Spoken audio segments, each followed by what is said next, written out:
প্রিয় শিক্ষার্থীবৃন্দ ও অভিভাবকবৃন্দ ও শিক্ষকবৃন্দ, আসসালামু আলাইকুম। আজকের ভিডিওতে আলোচনা করব একটি খুবই গুরুত্বপূর্ণ বিষয়, যেটি হচ্ছে উপবৃত্তি সংক্রান্ত বিষয়।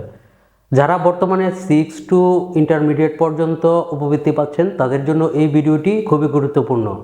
আজকের বিষয়গুলো যদি আপনারা না জানেন, তাহলে কিন্তু আপনাদের উপবৃত্তি বন্ধ হয়ে যাবে, এবং একবার উপবৃত্তি বন্ধ হয়ে গেলে আপনারা কিন্তু আর সংশোধনের সময় পাবেন না, সুযোগ পাবেন না, এবং আপনারা আর উপবৃত্তি পাবেন না। তো এই ভিডিওটি অবশ্যই আপনারা সম্পূর্ণ দেখবেন। ভিডিওতে খুবই গুরুত্বপূর্ণ তথ্যগুলো উপস্থাপন করা আছে। তার আগে আপনারা যদি আমার চ্যানেলে নতুন হয়ে থাকেন, তাহলে অবশ্যই চ্যানেলটিকে সাবস্ক্রাইব করে পাশে থাকবেন এবং পেজটি ফলো দিয়ে রাখবেন। শিক্ষা সংক্রান্ত সকল গুরুত্বপূর্ণ তথ্য সবার আগে আমরাই প্রকাশ করে থাকি।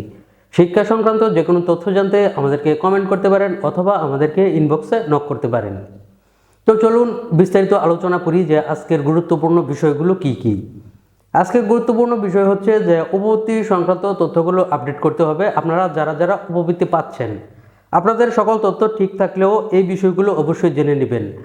আপনারা দেখবেন যে এই বিষয়গুলো ঠিক আছে কিনা।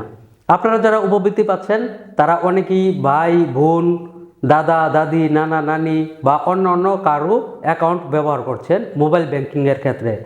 যারা মোবাইল ব্যাংকিংয়ের অ্যাকাউন্ট ব্যবহার করছেন, তারা মা বাবা ব্যতীত অন্য কারো অ্যাকাউন্ট ব্যবহার করতে পারবেন না।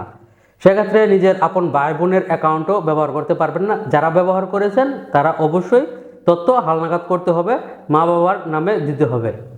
তো এখন আপনাদের প্রশ্ন আসতে পারে যে অনেকেরই মা বাবা জীবিত নেই, তাহলে তারা কি করবে? অথবা অনেকেরই মা আছে বাবা নেই, অথবা অনেকের বাবা আছে মা নেই, অথবা অনেকের একজন আছে। সেই ক্ষেত্রে শিক্ষার্থীর সংখ্যা 2 জন 3 জন যারা লেখাপড়া করতেছে, তো একজনের শুধু ব্যবহার করতে পারবে মায়ের অথবা বাবার, অথবা অনেকের মা বাবা কেউই নেই, তো তারা তো ব্যবহার করতে পারবে না অন্য কারো অ্যাকাউন্ট, অথবা মা বাবা থাকলেও শুধুমাত্র 2 জন শিক্ষার্থীর অ্যাকাউন্ট ব্যবহার করতে পারবে।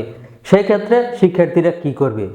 তো এই বিষয়গুলো অনেকেই জানতে চাইবেন, জানি। তো এই বিষয়গুলো সম্পূর্ণ খোলাসা করে নিচ্ছি।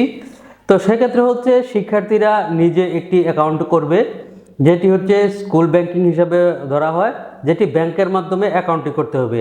এটি স্কুল ব্যাংকিং বা স্কুল অ্যাকাউন্ট বলা হয় এই কারণে, আপনি যখন ব্যাংকে অ্যাকাউন্ট করতে যাবেন, যেহেতু আপনার এনআইডি কার্ড নেই, তো সেক্ষেত্রে আপনাদের সরাসরি কোনো অ্যাকাউন্ট হবে না। সেক্ষেত্রে যখন আপনারা জন্ম নিবন্ধন দিয়ে অ্যাকাউন্টটি খুলবেন, সেটিকে স্কুল ব্যাংকিং হিসাব বলা হয়।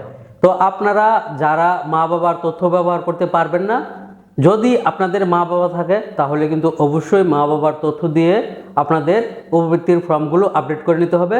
যদি মা বাবা জীবিত না থাকে, তাহলে সেই ক্ষেত্রে শিক্ষার্থীরা নিজের অ্যাকাউন্ট খুলবেন। সেটি মোবাইল ব্যাংকিংও খুলতে পারেন, যাদের এনআইডি কার্ড আছে তারা মোবাইল ব্যাংকিং খুলতে পারেন।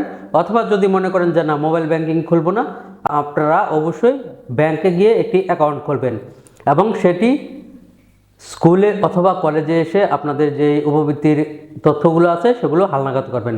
সেগুলো আপনারা স্কুলে অথবা কলেজে গিয়ে বললেই আপনাদের তথ্যগুলো হালনাগাদ করে দেওয়া হবে। তো এই বিষয়গুলো অবশ্যই মাথায় রাখবেন। ম্যাক্সিমাম শিক্ষার্থীরই অন্য অন্য অ্যাকাউন্ট দেওয়া, তো সেগুলো এখন থেকে আর উপবৃত্তি আসবে না, উপবৃত্তি পাবেন না। তো এই বিষয়গুলো খুবই জরুরি। তাছাড়া তারপরও যদি আপনাদের আরও কোনো কিছু জানার থাকে উপবৃত্তি সংক্রান্ত, তাহলে অবশ্যই আমাদের কাছ থেকে জানতে পারেন। আমরা আপনাদেরকে সর্বোচ্চ সহযোগিতা করার চেষ্টা করব ইনশাল্লাহ।